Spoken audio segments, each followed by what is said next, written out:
علائے نعمت کیا ہے؟ علائے نعمت یہ ہے ہو یغسلھا فی الہمت الانسان بیغسل ہو والقفیرت، اگر علائے نعمت انسان پہ ظاہر ہو جائے انسان معصوم ہو جاتا ہے۔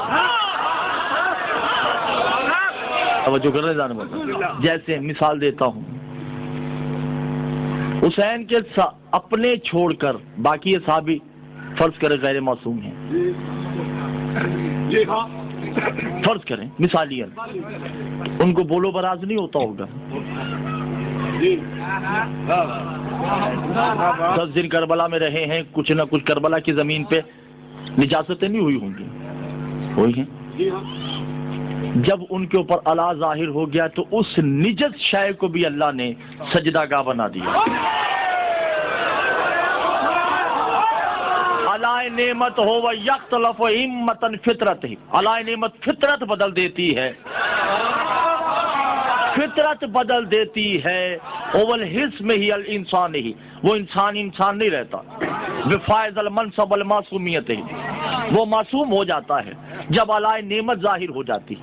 اور جب علائے نعمت ظاہر، دو نعمت یہاں پہ چھوڑ کے میں بات کرتا چلوں تاکہ بات اور واضح ہو جائے، علائے نعمت تھوڑا سا واضح کرتا چلوں، اس کے بعد مجلس میں نے خطبہ پڑھنا ہے، اس کے بعد اجازت ہے آپ سے۔ علائے نعمت کیا ہے؟ نعمت حل نعمت البر وزن ہی نعمت ہی، نعمتیں ہم وزن نہیں ہوتی، علا ہم وزن ہوتا۔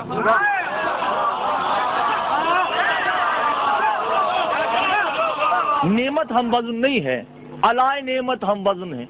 مثلا علائے نعمت بلا فصل ہوتی ہے، علائے نعمت میں فاصلہ نہیں ہوتا، بلا فصل۔ 13 رجب کو لیے آتے ہیں، ابو طالب لینے کیوں نہیں گئے؟ محمد لینے کیوں گئے؟ اس لیے کہ اللہ نے محمد کو علی سے بلا فصل رکھا ہے۔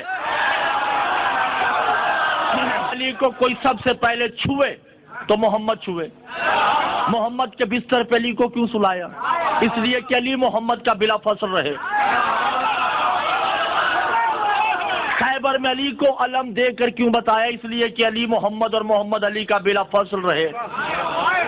آپ توجہ کیوں نہیں کر رہے جان محترم؟ گھبرائے ہوئے ہیں۔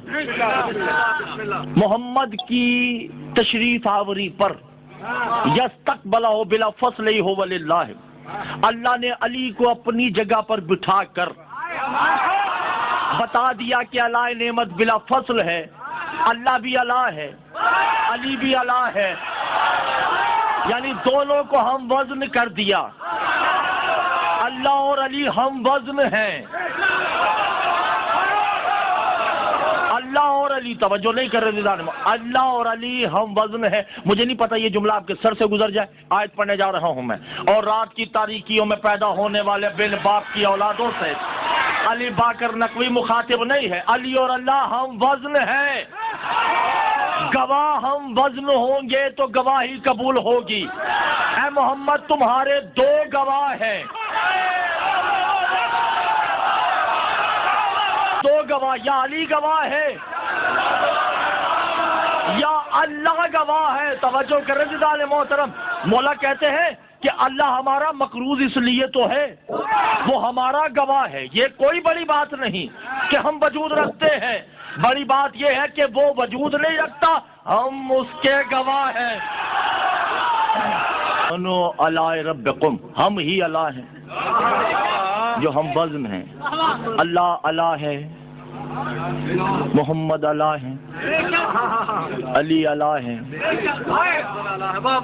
حسن اللہ ہے، حسین اللہ ہے، باقی کائنات نعمت ہے۔ جو بھی دنیا میں جو بھی، سورج نعمت ہے، چاند نعمت ہے، زندگی نعمت ہے، اور آگے کیا ہے؟ النعمت ہو، توجہ کر رہے ہیں، اللہ کسے کہتے ہیں؟ دیکھیے آل محمد کچھ بھی کر سکتے ہیں،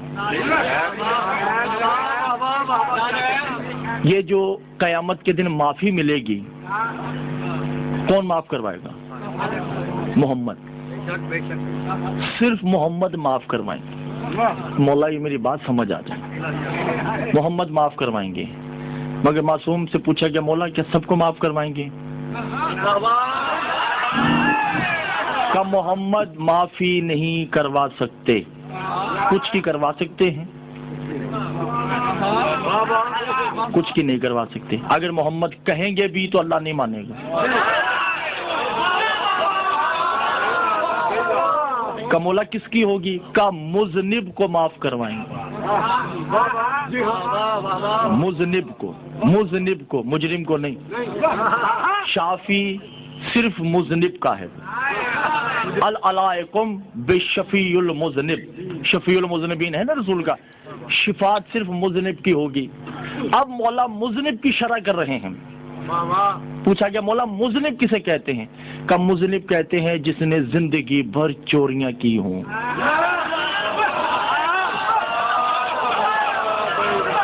اسے مذنب کہتے ہیں۔ جس نے زندگی بھر ڈکیتیاں کی ہوں اسے مذنب کہتے ہیں۔ جس نے زندگی بھر قتل کیے ہوں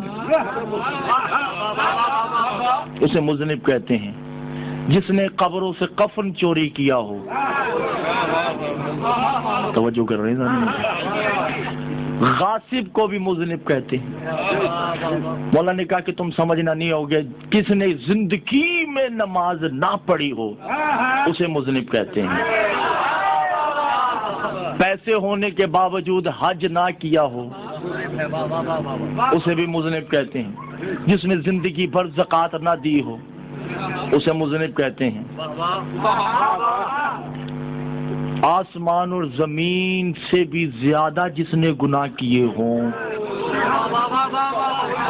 اسے مذنب کہتے ہیں، اور محمد اس مذنب کی معافی کروا سکتے ہیں۔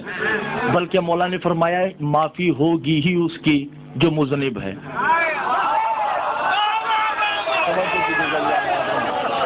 معافی ہوگی اس کی جو مذنب ہے، مگر الا لا یجرمون، مجرم کی معافی نہیں ہوگی۔